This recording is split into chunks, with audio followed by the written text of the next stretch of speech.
자, 엘니뇨를 시작합니다. 자, 먼저 여기 그림을 보시면은 대기 대순환의 모습으로 위도 0도, 적도를 사이에 두고 북반구 쪽으로 30도, 60도가 표현되어 있고 역시 남반구도 30도, 60도. 그 사이에 대기 대순환의 바람이 그려져 있습니다. 무역풍, 편서풍, 극동풍. 이렇게. 그런데 여기 가운데가 태평양이다 라고 했을 때 여기서 주의해야 될 점은 위가 북반구, 아래가 남반구. 그럼 태평양, 오른쪽이 동태평양, 이쪽이 서태평양인데 세계 지도를 보게 되면 우리나라는 동경 120도, 동경 130도, 동경 140도 근처예요. 동경이고 이스트. 그 다음에 미국 쪽, 페루 쪽은 웨스트, 서경이란 이야기예요. 그랬을 때 이것 때문에 동쪽, 서쪽을 헷갈리는 경우가 있는데 주의하시기 바랍니다. 동경, 서경은 영국 그리니치 기준이다. 그리니치가 그거였구나. 영국 그리니치 기준으로 동경과 서경이 정해져 있다. 따라서 우리는 태평양의 동쪽, 서쪽은 우리 기준, 태평양 기준이야. 따라서 북쪽을 보고 섰을 때 오른쪽이 동쪽, 왼쪽이 서쪽이라는 이야기예요. 그래서 이 동경, 서경을 헷갈리면 안 된다. 따라서 우리나라 쪽, 아래 필리핀 쪽, 괌 있는 이쪽은, 호주 있는 쪽은 서태평양이고 미국이 있고 그 다음에 페루가 있는 이쪽은 동태평양 지역이라고 하는 것. 자, 우리가 엘니뇨를 이야기할 때는 적도를 기준으로 살짝 남반구 쪽에 치우쳐서 이야기를 하네요. 그래서 이 내용이 되겠습니다. 그러면 여기가 동쪽이고 이쪽이 서쪽이 되고 그럼 이쪽이 육지가 많은 곳, 따라서 이쪽은 인도네시아, 호주가 있겠습니다. 이쪽이 인도네시아 섬들과 호주가 있다. 그 다음에 동쪽 지역은 페루가 있다는 이야기. 페루 지역이 된다는 이야기예요. 여기. 자, 그 다음에 여기서 무역풍이 강하게 불어요. 무역풍이 강하게 분다. 그러면은 자, 평상시 이야기가 먼저 되겠습니다. 평상시. 그럼 무역풍이 강하게 분다. 그러면 그 무역풍에 의해서 남적도 해류가 또 강하게 붑니다. 흘러갑니다. 그에 따라서 해수면의 높이가 여기는 높아지고 여기는 낮아져요. 보라색 선입니다. 해수면. 그러면 물이 이쪽으로 많이 이동해 버리면 여기 물이 부족해져. 그래서 용승이 이루어져요. 용승이 있게 되면 수온이 어떻게 돼? 차가워. 용존산소가 많고 영양염류가 많아서 좋은 화장이 형성된다. 그리고 수온이 차갑죠? 수온이 차갑다. 그러면 그 차가운 수온에 의해서 공기가 냉각되고 그럼 위에서 아래로 내려오는 하강 기류가 존재하고 고기압이 형성된다. 그래서 맑음이 많다 이거예요. 맑음. 그 다음에 쭉 적도를 따라 이동을 해 가요. 남적도 해류. 그러면서 햇빛에 의해 가열돼요. 그래가지고 서쪽 지역에 도달했을 때는 수온이 상당히 따뜻해져 있어. 그리고 여기에는 공기가 가열됨으로 상승, 저기압. 그래서 구름이 생기고 많은 비가 내린다. 그래서 서태평양은 비가 많다. 그러면서 이러한 열 대류 순환이 이루어집니다. 이것을 워커 순환이라고 해요. 이게 평상시 모습이야. 자, 그 다음 여기 위로 높으니까 호납층과 수온약층, 심해층 사이의 경계가 굉장히 깊어요. 위로 높은 만큼 깊다. 아래로 낮은 만큼 얕다. 이렇게. 여기까지가 평상시 이야기입니다. 라니냐는 이게 더 심해지는 거예요. 방금 했던 이야기가. 더 심해진다. 무역풍이 더 세게 불고 남적대류가 더 세게 경사가 더 커지고 이 두께가 더 커지고 더 차가워지고 더 따뜻해지고 그래서 더 강조된 것이 라니냐이다. 그러면 자, 엘니뇨가 시작되었습니다. 빨강색이라 그래요. 그러면 제일 첫 단추 어디서부터 시작을 해? 무역풍이 약해졌을 때. 무역풍에다가 X. 자, 무역풍이 X가 돼서 자, 이때 바람이 약해졌다요. 바람이 거꾸로 분다가 아니라 바람이 약해졌다요. 그러면은 남적도 해류가 약해지겠죠. 그러면 일시적으로 경사가 급했었는데 경사가 완만해지려고 할 거야. 그러면 이쪽에 있던 물들이 거꾸로 역류를 하게 돼. 여기를 채울 거라 이거예요. 이 물이 여기를. 그러기 위해서 역류하는데 그게 바로 적도 반류에 포함이 되므로 일시적으로 강해져요. 이렇게 역류하기 때문입니다. 그러면서 이쪽에 따뜻한 물이 서쪽 지역에 있는 따뜻한 물이 역류하므로 이쪽에 비구름들이 더 동쪽으로 이동한다는 이야기. 이게 이쪽으로 이동해 버리기 때문에 따뜻한 물이 역류하는 과정에서 여기서 비가 온다는 이야기예요. 그 다음에 여기가 두꺼워져 버렸죠. 동태평양 지역이 두꺼워져 버렸어. 따라서 용승이 안 돼. 그러면은 수온이 높아져 버리고 용존산소는 줄어들고 영양염류가 줄어들고 좋은 어장이 사라진다는 이야기예요. 그리고 수온이 어떻게 돼? 여기는 높아지죠. 그러면 냉각이 안 되고 가열이 많아지므로 상승이 좀 더 많아지면서 저기압이 더 많아지게 돼. 그래서 흐리고 비가 좀 더 많이 와서 홍수가 올 수 있다. 그 다음에 이쪽으로 가버렸기 때문에 이쪽의 물은 차가워져. 냉각이 많아지고 따라서 하강, 건조해지므로 가뭄이 될 수 있고 산불이 많이 날 수 있어. 애초에 나무는 겁나 많아. 정글이다. 그런데 비가 오지 않는데 활발한 광합성으로 산소 양이 많아져. 그럼 자연적으로 발화가 될 수 있다는 이야기예요. 산소가 워낙 많으니까. 그래서 거대한 산불이 일어날 수 있다. 이렇게. 그 다음에 그럼 여기서 상승이 잘 안 돼. 그러면은 이 순환이 워커 순환이 약해져 버린다는 이야기예요. 이렇게. 그럼 다 가입변해. 여기가 얕아짐으로 이게 올라오겠죠. 여기가 올라오므로 여기도 깊어진다는 이야기예요.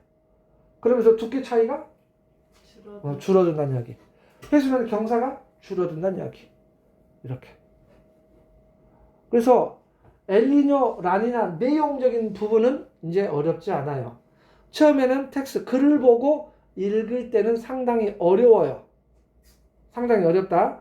그런데 설명을 들으면 평상시를 제대로 알고 엘니뇨를 유추하게 되면 금방 돼요. 그런데 문제는 뭐냐? 관측 데이터 값이 주어지는데 다양한 자료들이 주어져요. 그런데 엘니뇨인지 라니냐인지 애매한 자료들을 골라서 내는 것 같아. 근데 상당히 섬세하게 보고 정확하게 엘니뇨인지 라니냐인지를 구분해야 돼요. 판단 근거를 정확히 잡아야 돼. 그런데 아마도 이게 엘니뇨인 것 같아 라고 문제를 풀면 틀릴 가능성이 더 높아요. 추측하고 대충 보니까 엘니뇨 같아 아니면 라니냐 같아 라고 문제를 풀다 보면은 저희가 틀린 경우가 많더라. 그래서 엘니뇨, 라니냐를 정확히 판단하고 지역에 따른 상황을 묻는 말에 대해서 옳은 것을 고르는 것, 그게 중요하다라고 말할 수 있습니다. 자, 이 이야기가 됐고 나머지는 똑같아. 근데 엘니뇨랑 라니냐가 반대라고 생각하고 외우면 안 돼요? 그렇게 해도 되는 경우가 있지만 엘니뇨, 라니냐를 정확히 판단할 때는 그때 상황을 보고, 근데 엘니뇨하고 라니냐는 반대죠. 근데 평상시하고 라니냐 어떻게 되지? 더 위협풍 때문에. 그러니까 더 평상시가 더 강해졌다. 이렇게 하는 것이. 자, 그런데 이제 그렇게 굳이 막 편법적으로 하지 않고도 정석적으로 해결을 해도 다 해결돼요. 어렵지 않아요. 어렵지 않다. 그 다음에 이제 워커 순환이 있는데 방금 여기 동쪽 지역에서는 하강하고 서태평양 지역에서는 상승하면서 이러한 순환 세포가 만들어진다는 이야기예요. 이것을 워커 순환이라고 하는데 평상시 혹은 라니냐일 때 강화가 되고 엘니뇨 시기에는 약화된다 라고 이야기한다. 그런데 이러한 모습이 엘니뇨, 라니냐가 반복되면서 이게 진동하듯이 바뀐다는 이야기예요. 스윙이라고 그래, 스윙. 시소처럼 서로 번갈아 가면서 변해간다는 이야기예요. 이것을 남방 진동이라고 합니다. 남방 진동이라고 한다. 자, 동태평양과 서태평양의 기압 분포가 시소와 같이 바뀌는 현상을 남방 진동이라고 한다. 그런데 엘니뇨, 라니냐는 해수면 온도 변동과 관련된 그래서 해양학 파트이다. 엘니뇨, 라니냐는 해양학 파트이다. 그런데 해면 기압 분포 변동, 그 뭐에서 남방 진동, 남방 진동은 대기, 그 기상학 파트이다. 그런데 이들이 따로따로 독립된 현상이 아니라 서로 연관되어 있다는 이야기예요. 따라서 요즘에는 융합으로 본다는 이야기예요. 같이 시스템적으로 본다는 이야기예요. 그래서 묶어서 관찰해야 된다고 해서 엘니뇨 남방 진동이라 해서 엔소라고도 한다. 이렇게 되겠습니다.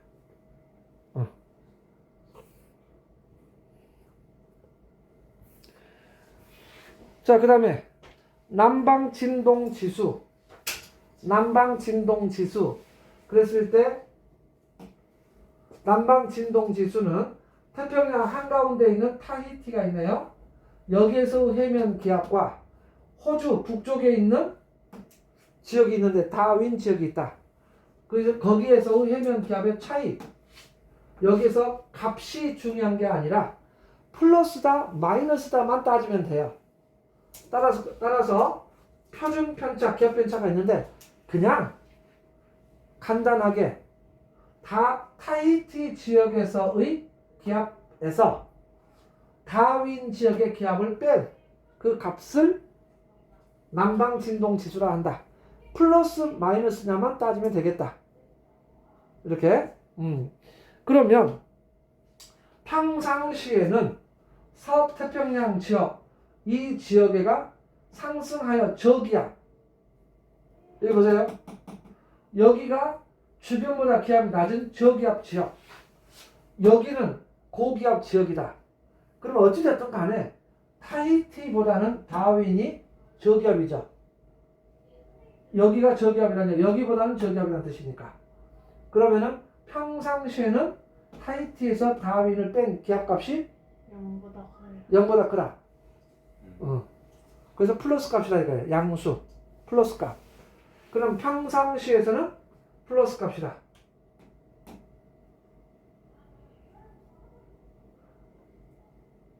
그런데 극단적으로 플러스 값인 경우 이런 것들은 다 라니냐가 될 것이다. 그 다음에 극단적으로 마이너스 값으로 나타난 이런 데는 엘니뇨가 되겠다 이거예요. 이렇게. 그래서 라니냐 시기에는 평상시보다 더 큰 플러스 값이 된다. 이렇게.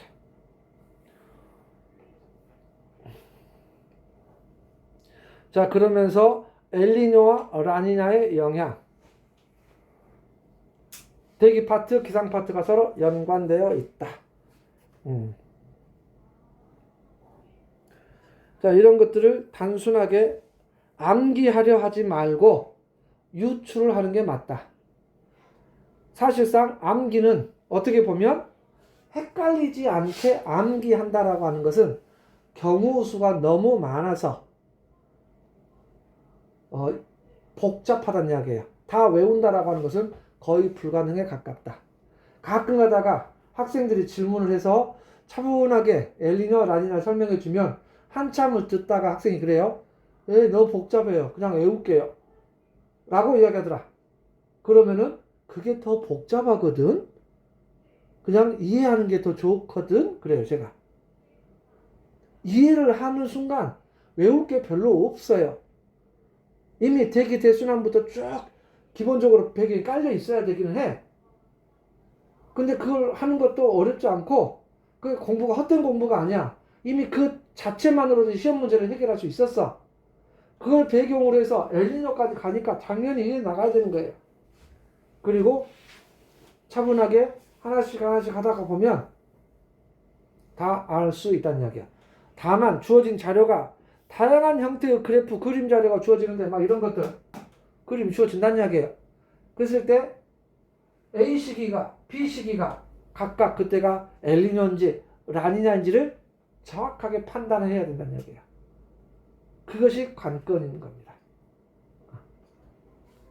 뒤에 보게 되면 이렇게도 주어지고 이렇게도 주어지고 어쩐지 여기 문제가 이렇게도 주어지고 이건 이전 교육 과정에서 포함된 내용이기 때문에 문제가 많이 누적되어 있어. 그래서 문제를 풀어보면은 문제 유형이 어떠한다라고 하는 것을 알 수 있다. 근데 문제가 최근 들어서 이 부분이 킬러 문항으로 많이 나오고 있다는 이야기예요. 그러니까 충분히 제대로 알 수 있어야 한다. 자, 오늘은 여기까지 되겠습니다. 다음 시간에 기후 변화하면 되겠네요. 수고했어요.